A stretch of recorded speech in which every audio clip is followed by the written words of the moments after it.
Chapter 431. As Alex, his wife, and Mia were bathing in the hot spring pool, Ethan, who had had the words "pathetic jerk" engraved on his forehead, and his plastic girlfriend, who now had a crooked nose, had hitched a ride in a dilapidated van back to the city. At this time, Ethan, who was sitting inside the van, kept his bloodied forehead covered out of fear that the van driver would see the words engraved on his forehead. Both of them had stopped the van on the way out of the Pinewood Resort. They had negotiated with the van driver and come to an agreement that the van driver would send both of them home for $500.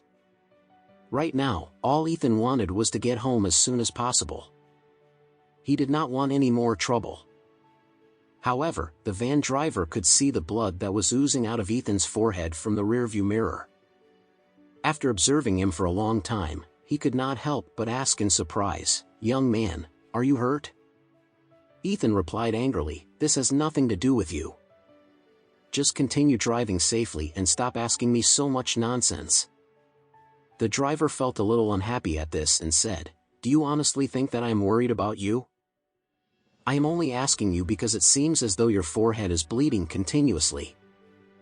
I don't want you to stain my car seats with your blood."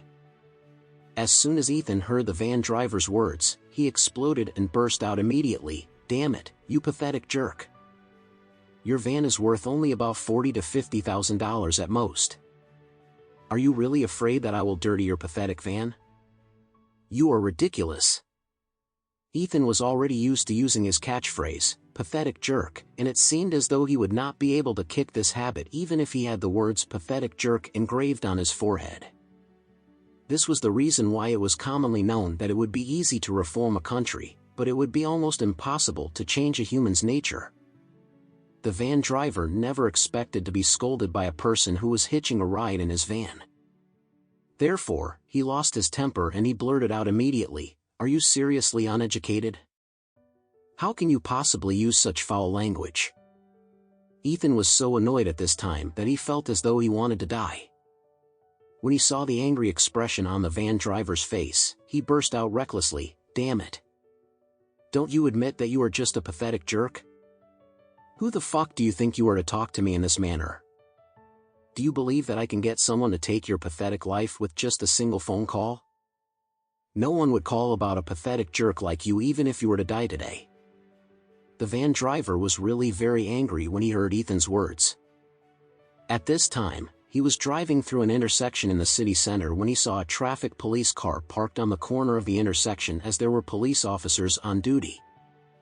The van driver quickly drove toward the police car before he stepped out of the van and said, "Officer, there is a person who is hitching a ride in my van, and he just threatened to kill me. I suspect that he might be carrying some weapons on his body. This is a serious threat to my safety." When the police officers heard this, they quickly stepped out of their car and surrounded the van.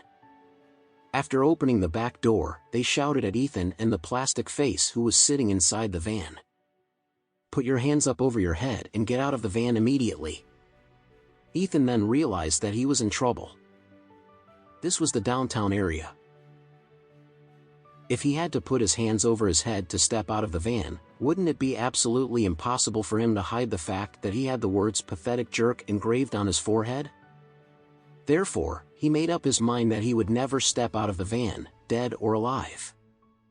Ethan then said to the police officer, "What are you doing? I'm just hitching a ride home, so how am I bothering you in any way? Can you hurry up and ask the van driver to come back and drive me home right now?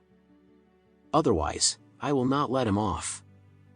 When the police officers saw how arrogant and domineering Ethan was, they knew that he was definitely not a good man.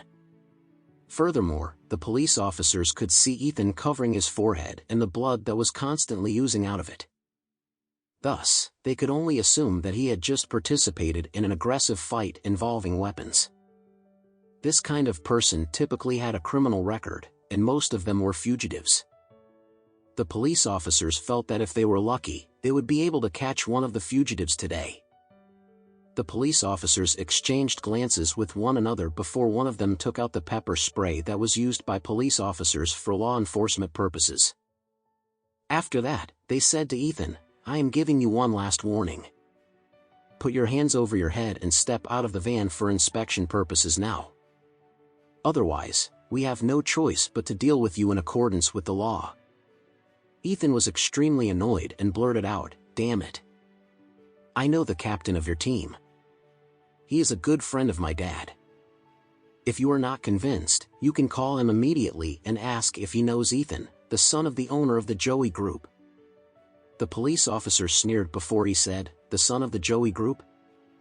You are really good at bragging. You are already hitching a ride in a van, and yet, you dare to say that you are the son of the Joey Group? Are you telling me that the Joey Group cannot afford to give you a car and you have to hitch a ride in someone else's van?" Ethan really hated it when anyone doubted his identity and status. Moreover, he hated it whenever anyone tried to talk back to him or taunt him. When he saw the police officers ridiculing him, he yelled immediately, "Damn it. You are just a bunch of pathetic jerks, but you actually dare to doubt my identity? Do you believe that I am going to call your captain right now?"